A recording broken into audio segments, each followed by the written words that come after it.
Diolch is mis Laura agus sin na ceir scéile Berlin an tatan seo ar nuacht Cúla4. Cuir na milliún in Myanmar in Wales in ní go chuir talún an ceantar a bhúla.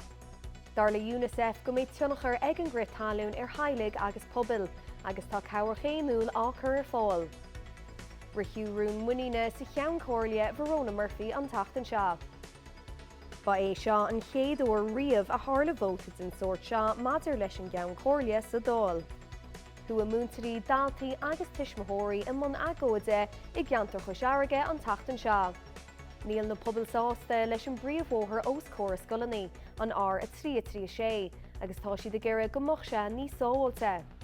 Pas a bolcán san Íoslinn ag bruachta agus rinneadh fullahú omláin ar an gceantar.